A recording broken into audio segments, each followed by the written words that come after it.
నన్ను ఓటేయలేదు, వేయను కూడా. ఇక్కడ ఒంటేలు పోస్తే నీ ఇల్లు మాత్రమే కంపు కొడుతుంది, కానీ నాలాంటి ఎదవలు ఎమ్మెల్యేలు అయితే సొసైటీ మొత్తం కంపు కొడుతుందిరా లోపల ఎదవా. నీలాంటి వాళ్ళు ఓట్లు వేయకపోతే నీ ఓట్లు ఎవడో వేసి గూండాలు రౌడీలు ఎమ్మెల్యేలు అయిపోతున్నారా. మా కోసం ఈ ప్రజలు ఇళ్ళు తిరిగి అపోజిషన్ పార్టీ వాళ్ళతో గొడవలు పడి తన్నులు తిని చచ్చిన వాళ్ళ ఓట్లు కూడా వేసి మమ్మల్ని గెలిపిస్తున్నారా. నీలాంటి డబ్బున్న వాళ్ళు మాత్రం గెలిచిన ఎమ్మెల్యేల దగ్గరికి వచ్చి రండి ఎమ్మెల్యే గారు మా ఇంట్లో డిన్నర్ చేయండి, రండి ఎమ్మెల్యే గారు మా ఇంట్లో వచ్చపోయింది, ఇదిగోండి మీ కార్ గిఫ్ట్ అని మమ్మల్ని లోపరుచుకుని మచ్చిక చేసుకుని మనీతో మందుతో మమ్మల్ని ప్రజలకు దూరం చేస్తున్నారా.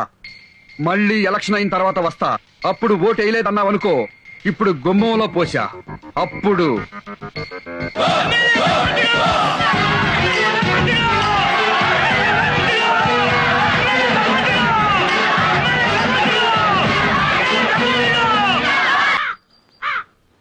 నమస్తే సార్. పాత గవర్నమెంట్ లో ఉన్న ఎస్ఐల్ని మార్చి మిమ్మల్ని అపాయింట్ చేయించుకున్నాను. Thank you sir. మా నిజాయితీలతో సంబంధం లేకుండా ఎమ్మెల్యేలు వాళ్ళకిష్టమైన పోలీస్ ఆఫీసర్లను వాళ్ళ నియోజకవర్గంలో వేయించుకోవడం వెరీ కామన్ సార్. ఎవరి పార్టీ రూలింగ్ లో ఉంటే వాళ్ళకి అనుకూలంగా పనిచేయడం, వాళ్ళకి అనుకూలంగా కేసులు పెట్టడం, ఇది పోలీసులకు కామనే అని పబ్లిక్ లో అండర్స్టాండింగ్ ఉంది sir.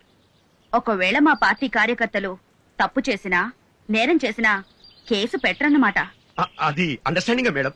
Okay, best of luck. Thank you sir. MLA భగవంతుడు గారు, ఎమ్మెల్యే భగవంతుడు గారు. నమస్కారం బాబు. నమస్కారం అండి. అయ్యా తమరు ఎమ్మెల్యే అయిపోయారు, ఇక మా అందరి కష్టాలు తీరిపోయినట్టే బాబు. అదే కాగితాలు ఇవ్వండి, ఇటువంటి. అయ్యా మా బస్తీలో మీ బస్తీలో చికెన్ గున్యా ఉంది, అవును. మలేరియా ఉంది, అవును. కలరా ఉంది, అవును. రోడ్లు లేవు, అవును. కరెంట్ లేదు, అవును. Water problem. అవునయ్యా. ఇవన్నీ 3 నెలల్లో పూర్తి చేస్తాను. వెళ్ళి 80 లక్షలు పట్టరా. 80 లక్షల దేనికయ్యా? ఈ పనులన్నీ చేయించడానికి. ఈ పనులను చేయించడానికి గవర్నమెంట్ ఉంది కదయ్యా. మరి నేను గవర్నమెంట్ కి చెప్తేనే కదన్నా పనులు అయ్యేది. నేను గవర్నమెంట్ కి చెప్పడానికి నాకు అయ్యే ఫీజు 80 లక్షలు. మీరు ఎమ్మెల్యే అయ్యండి ఇంత డైరెక్ట్ గా లంచం అడుగుతారా? మేము ఫ్రీగా సేవ చేయడానికి మీరు ఫ్రీగా ఓట్లేశారా? మీరు మాత్రం డబ్బులు తీసుకుని ఓట్లేస్తారు, మేము మాత్రం ఊరికే సేవ చేసి పెట్టాలి. మీకు డబ్బులు సారా ప్యాకెట్లు ముఖ్యమా, మంచి ఎమ్మెల్యే ముఖ్యమా? ఏలం పాటలు పడితే మాకు డబ్బు ఇవ్వండి, ఎవరెక్కువ డబ్బులు ఇస్తే వాళ్ళకే ఓట్లేస్తాం. మీరు డబ్బులకు ఓట్లు అమ్ముకోవడం ఎప్పుడు మొదలు పెట్టారో అప్పుడే ప్రజలకి ఎమ్మెల్యేలకి మధ్య ప్రజా సంబంధాలు పోయి వ్యాపార సంబంధాలు మొదలయ్యాయి. అలా కాకుండా కులం మతం డబ్బులు చూడకుండా ఫలానా వాడిని గెలిపిస్తే మనకి సేవ చేస్తాడు అని ఓ మంచి వ్యక్తిని ఎమ్మెల్యేగా చేసి వాడు మీకు సరిగా సేవ చేయకపోతే అప్పుడు ఆ ఎమ్మెల్యే చొక్కా పట్టుకుని మా ప్రజలకు ఎందుకు సేవ చేయట్లేదురా వెధవా అని అడిగే హక్కు మీకుంటుంది. అలా కాకుండా మీరు నోట్లకి సారా ప్యాకెట్లకి చీరలకి అమ్ముడైనంత కాలం నాలాంటి లంచం తీసుకునే ఎమ్మెల్యేలు పుట్టుకొస్తారా లోపర్ వెధవా. వెళ్ళండి.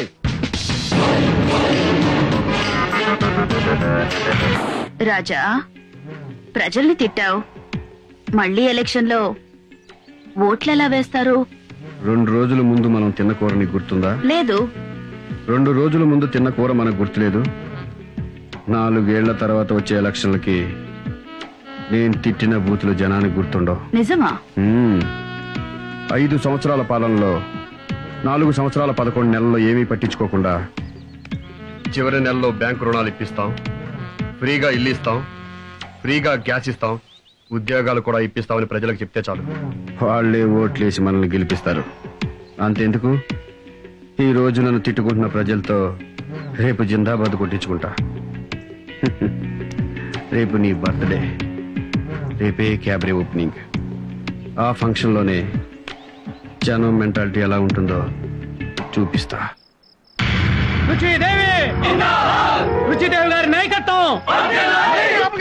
మర్యాదగా చెప్తే వినిపించుకోకుండా గొడవ చేశారంటే ఒక్కొక్కరిని కాల్చి పారేస్తారు. పర్మిషన్ లేదని చెప్పాను. రుచిదేవి గారి బర్త్డేకి మాకు పర్మిషన్ ఏంటండి?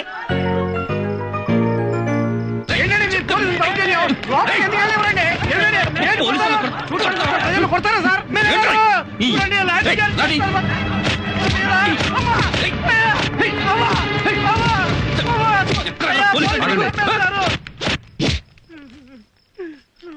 ఏం జరిగింది? మేడం గారికి హ్యాపీ బర్త్డే చెప్పడానికి వస్తే మా మీద లాఠీ చార్జ్ చేస్తున్నారండి. వద్దని చెప్పినా వినిపించుకోకుండా పోలీసులనే తోసేశారు సార్. అందుకే లాఠీ చార్జ్ చేశాను. ఇటండి సార్. మీరు పబ్లిక్ సర్వెంటే కదా? Yes sir. పబ్లిక్ సర్వెంట్ అంటే ప్రజాసేవకుడు అనే కదా అర్థం? Yes sir. ప్రజలంటే ప్రజాస్వామ్యంలో దేవుళ్లతో సమానం, అవునా కాదా? అవును సార్. అవునని తెలిసినప్పుడు దేవుళ్ళని సేవకులు కొడతారా ఆ? సార్ అర్థమయ్యేలా చెప్తాను. ఆ లాఠీలు ఇవ్వండి. మీలో దెబ్బలెవరు తగిలాయి? నన్ను కొట్టారండి, మా ఆడవాళ్ళందరిని కూడా కొట్టారండి. మీ తరపున మీ ఆడోళ్ళ తరపున పోలీసులు మిమ్మల్ని ఎలా కొట్టారో అలా వాళ్ళని కొట్టు. ఉమ్.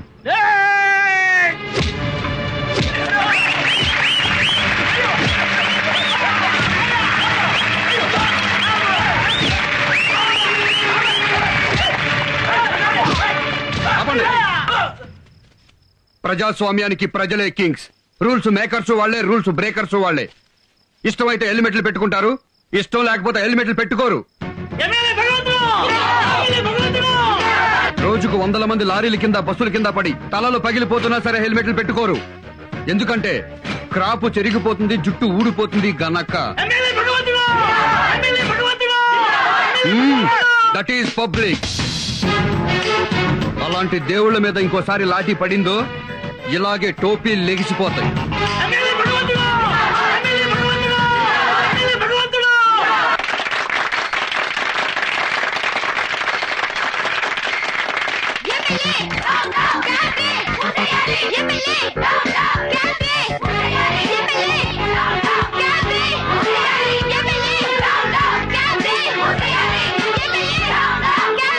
ప్రభుత్వం క్యాబరీని ఎప్పుడో బ్యాన్ చేసింది కదా, ఏ హక్కుతో మళ్ళీ మీరు క్యాబరీని ప్రారంభిస్తున్నారు? అది చట్టరీత్యా నేరం అని మీకు తెలీదా? లంచం తీసుకోవటం చట్టరీత్యా నేరం. అలాగని లంచం తీసుకోవడం మానేస్తున్నారా? వ్యభిచారం చేయడం చట్టరీత్యా నేరం. దేశంలో ఎక్కడ వ్యభిచారం జరగట్లేదా? చెప్పండి.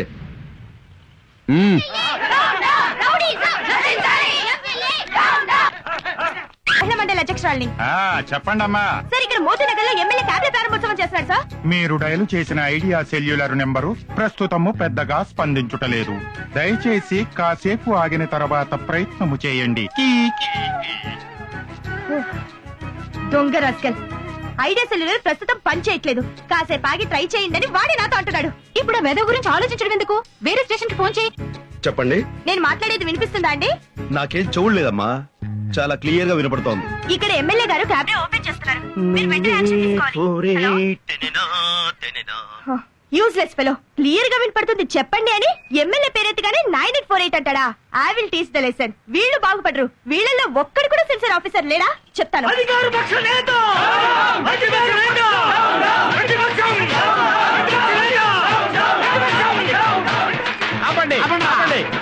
నువ్వు అధికార పక్షంలో ఉన్నప్పుడు ఎంత తిన్నావు? నువ్వు హైటెక్ పరిపాలన పేరుతో ఎంత తిన్నావు? నువ్వు స్కాముల్లో ఎంత తిన్నావు? నువ్వు సింగపూర్ లో హోటల్ ఎందుకు కట్టావు? నువ్వు జనయజ్ఞంలో ఎంత తిన్నావు?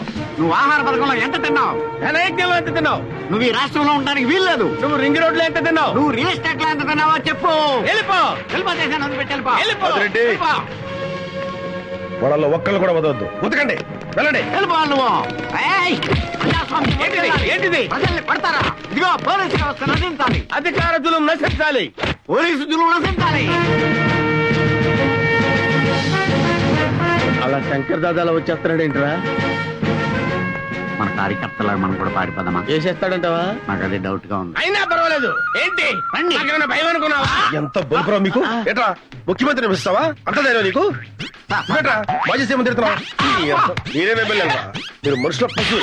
రేయ్, వాళ్ళు ఎంతో గొప్ప లీడర్స్ కాబట్టిరా ఈ రాష్ట్రానికి ముఖ్యమంత్రులు అయ్యారు. మన రాష్ట్రానికి 2 కళ్ళు రా వాళ్ళు. ఒకళ్ళు హరితాంధ్ర చేశారు, ఒకళ్ళు స్వర్ణాంధ్ర చేశారు. వాళ్ళిద్దరు గొప్ప నాయకులు రా. వాళ్ళని అవమానపరుస్తారా మీరు? అసలు ఎమ్మెల్యే ఉండి కొంచెం సంస్కారం ఉందా మీకు? ఏ నియోజకవర్గం ఇది?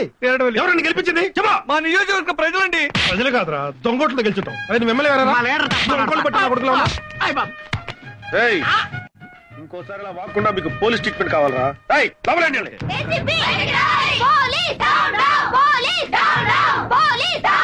మీ పోలీసులకి ఎమ్మెల్యేల కాళ్ళు పట్టడం ఇష్టమైతే రాజీనామాలు చేయండి. వెళ్లి వాళ్ళ ఇళ్లలో పాడేలుగా జాయిన్ అవ్వండి. చాలా సంతోషం అమ్మా, నువ్వు పాలేరులతో సరిపెట్టావు. కొంతమంది అయితే నీచ్, కమీన్, కుత్తే, కట్మల్, దుష్మన్ ఏమేమి అంటుంటారో అవన్నీ నీకెందుకు గానీ నీ ప్రాబ్లం ఏంటో చెప్పు. ఆ ఎమ్మెల్యే భగవంతుడు మళ్ళీ క్యాబినెట్ పెట్టించాడు. పోలీసులు కేసు బుక్ చేయాలి కదా, దానికోసమని ఫోన్ చేస్తుంటే వచ్చిన రెస్పాన్స్ ఏంటో తెలుసా? 9848 లలలా లలలా. పోలీసులు అలా చేయరు. చెయ్యరా? ఇదిగో నా సెల్ ఫోన్. మీరు ఒక ఏసీపీగా కాకుండా మామూలు పౌరుడిగా చేయండి, మీకే తెలుస్తుంది. సార్ తేజారా రా. జామీర్పేట పోలీస్ ఎస్ఐ పేరేంటి? సురేష్ అండి. ఎస్ఐ సురేష్ నే మాట్లాడుతున్నాను. నేను సుబ్బారెడ్డి అండి. బ్యాంక్ ఎంప్లాయీని. చెప్పండి. నేను మాట్లాడేది వినిపిస్తుంది కదండి? ఏమండి, నాకేం చూడలేదు, క్లియర్ గా వినపడుతోంది. మీ పేరు సుబ్బారెడ్డి, బ్యాంక్ ఎంప్లాయ్. చెప్పండి. ఇక్కడ మోతీనగర్ లో ఎమ్మెల్యే గారు క్యాబరే అది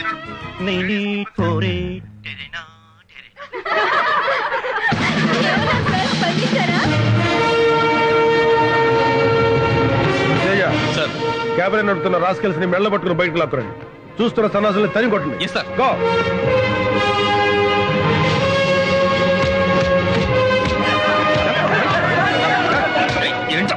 వీడే సార్ ఇక్కడ క్యాబినెట్ నడిపేది.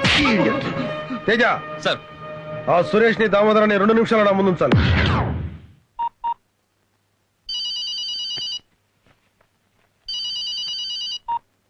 హలో, హలో, నేను సుబ్బారెడ్డి అండి, బ్యాంక్ ఎంప్లాయీని. చెప్పండి.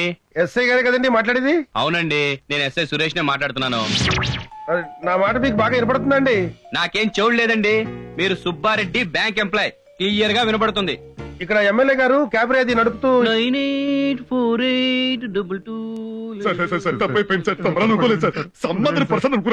అంటే నువ్వు పోలీస్ కాల్ కి రెస్పాండ్ అవుతావు కానీ పబ్లిక్ కాల్ కి రెస్పాండ్ అవ్వవు అనమాట. ఒక్కసారి క్షమించండి. రెస్పాండ్ అవ్వాల్సిందే పబ్లిక్ కాల్ కి. బద్మాష్. తేజ సార్. వీళ్ళకి కాకి బట్టలు ఎలర్జీ లాగా ఉన్నాయి.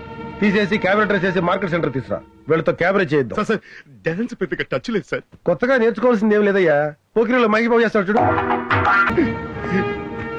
బాకీ పని చేసేవాడు కూడా కాకి బట్టలు వేసుకుని నిజాయితీగా పాకి పని చేస్తాడు. కానీ మీలాంటి పోలీసులే కాకి పనులతో పాటు లంగా పనులు కూడా చేస్తున్నారు. ఇక నుంచి అయినా పోలీసులా మసులుతారో లంగా వెదవల్లా మిగిలిపోతారో మీ విజ్ఞతకే వదిలేస్తున్నాను. Teja. Excuse me sir. Thank you very much sir. చూడు, ప్రజలు ఇంకా రోడ్ల మీద ధైర్యంగా తిరుగుతున్నారంటే మంత్రులున్నారనో, ముఖ్యమంత్రులున్నారనో, ప్రధానమంత్రి ఉన్నారనో కాదు,